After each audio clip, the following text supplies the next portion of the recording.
Excellence, Monsieur le Président, bonjour. Bonjour. Merci de nous avoir accordé cet entretien malgré votre programme très chargé en ce moment. Merci, c'est un plaisir. Voilà, votre pays, le Sénégal, assume la coprésidence du Forum sur la coopération sino-africaine. Vous serez d'ailleurs très bientôt à Beijing pour participer au prochain sommet du Forum, mais aussi pour effectuer une visite d'État en Chine. Ce serait en effet votre tout premier voyage en Chine. Alors qu'attendez-vous de ce sommet et de ce voyage? Le Sénégal, comme vous le savez, assure la coprésidence du FOCAC depuis le sommet de Beijing en 2018. J'ai donc hérité de ce legs parce que j'ai été élu en 2024. Il est notoire que les relations entre la Chine et l'Afrique s'inscrivent dans une dynamique de renforcement et de diversification. Sous ce rapport, le FOCAC est un outil important au service des Africains. Le FOCAC représente un cadre innovant de coopération sud-sud qui a déjà fait ses preuves. C'est une plateforme d'échange fructueux et de partenariat dynamique pour répondre aux défis sino-africains. Et depuis sa création en 2000, le FOCAC a permis de consolider la solidarité entre nos deux régions tout en mettant en place des mécanismes concrets pour promouvoir le développement économique et social. C'est donc une plateforme de dialogue régulier et le FOCAC en ce sens permet, à travers l'adoption d'initiatives et de plans d'action, de mobiliser des ressources pour financer des projets structurants en Afrique en s'inspirant du modèle chinois. Le FOCAC, enfin, permet de renforcer les voix de l'Afrique et de la Chine sur la scène internationale en ce qu'il prône notamment l'égalité, la confiance mutuelle, la coopération gagnant-gagnant, la solidarité et l'assistance mutuelle. Et justement, Dakar, la capitale du Sénégal, a accueilli en 2021 la 8e conférence ministérielle du FOCAC, lors de laquelle le président chinois Xi Jinping a annoncé 9 programmes pour booster la coopération sino-africaine. Et en août l'an dernier, en Afrique du Sud, à l'occasion d'une conférence réunissant dirigeants chinois et africains, le président Xi a encore lancé 3 projets et initiatives pour soutenir l'Afrique dans ses efforts de l'industrialisation, de la modernisation de l'agriculture et de la formation des talents. Alors aujourd'hui, Monsieur le Président, quelle appréciation feriez-vous des résultats du suivi de ces mesures? En tant que coprésident du FOCAC et hôte de la 8e conférence ministérielle du FOCAC qui s'est déroulée à Dakar, le Sénégal a été témoin des importantes réalisations de ce partenariat, en particulier dans le domaine des infrastructures, avec la mise en œuvre de l'initiative La Ceinture et la Route. Beaucoup de routes, d'autoroutes, de ports, d'aéroports et de chemins de fer ont été construits. Des investissements importants ont été réalisés dans le domaine de l'agriculture, de la formation technique et professionnelle, de l'hydraulique et de la santé. Certes, les défis restent immenses, mais le suivi des initiatives et programmes lancés par le président Xi Jinping montre l'engagement solidaire de la Chine aux côtés de l'Afrique, qui augure d'un partenariat plus fort et plus élevé. Nous pouvons donc exprimer notre totale satisfaction dans cette coopération et dans le modèle chinois. Et comme vous l'avez déjà rappelé tout à l'heure, Monsieur le Président, la Chine et le Sénégal sont liés. Vous qui recherchez la souveraineté nationale dans tous les domaines, pensez-vous que la coopération chinoise pourrait vous accompagner dans cette dynamique? Absolument. Comme je l'ai mentionné plus haut, ma volonté est d'œuvrer au renforcement de cette coopération afin de hisser à un niveau plus élevé, notamment dans des secteurs prioritaires tels que l'agriculture, l'industrialisation, l'hydraulique, la formation technique et professionnelle et la digitalisation. La recherche de la souveraineté nationale dans tous les domaines est une priorité pour mon gouvernement, qui est en train de finaliser la vision 2050 et le référentiel des politiques publiques, que nous comptons mettre en œuvre bientôt. Nous travaillons donc avec tous les pays amis et partenaires qui sont disposés à nous accompagner dans la réalisation de ces priorités, y compris et surtout la Chine. et en termes de politique internationale peut nous apporter dans notre monde d'aujourd'hui? Et comment voyez-vous les efforts fournis par la Chine pour promouvoir la coopération au sein du Sud global et pour pousser les pays en voie de développement à progresser ensemble? Le Sud global regroupe essentiellement des pays en développement et devient de plus en plus une réalité dans les relations internationales. Il prône la réforme du système international qui, nous le savons tous, est devenu obsolète en ce qu'il perpétue le statu quo et ignore les besoins légitimes de sa plus grande majorité. La mutation du groupe des BRICS donc en un Sud global plus large montre à quel point le système international est contesté et qu'il urge de le réformer, mais le réformer dans le sens de le rendre plus inclusif, plus juste, plus équitable dans l'intérêt bien compris de tous. Bon, une dernière question avant de terminer cet entretien, Monsieur le Président. La République populaire de Chine va souffler sa 75e bougie en octobre cette année. Quelle évaluation auriez-vous des résultats obtenus par mon pays sur son chemin de la modernisation à la chinoise et que pensez-vous des initiatives lancées par le président Xi Jinping ces derniers ans en termes de développement mondial, en termes de sécurité et de civilisation?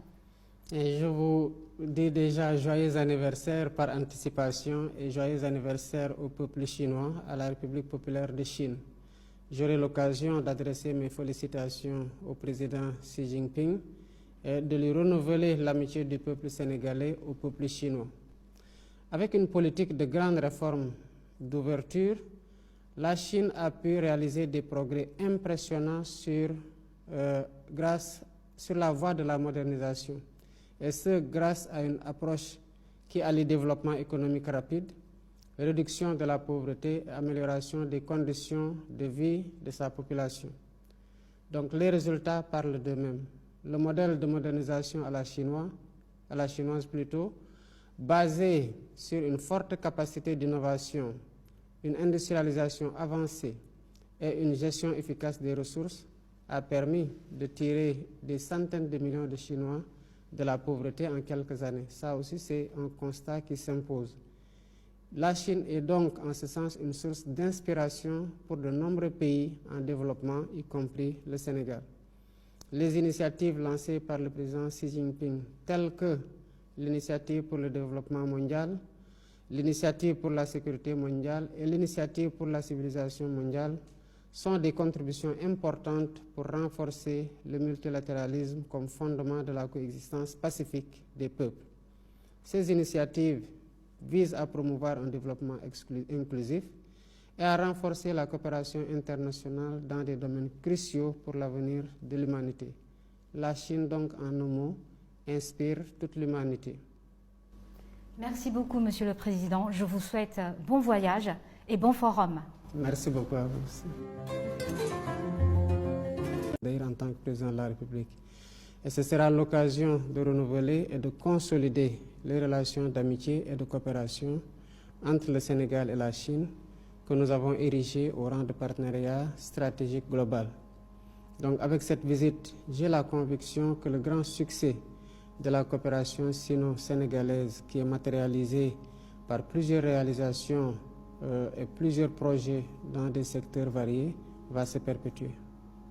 Alors le FOCAC, depuis sa création en l'an 2000, a déjà eu de très nombreux résultats dans le sens de consolider la solidarité et l'amitié et de promouvoir le développement en commun entre la Chine et l'Afrique.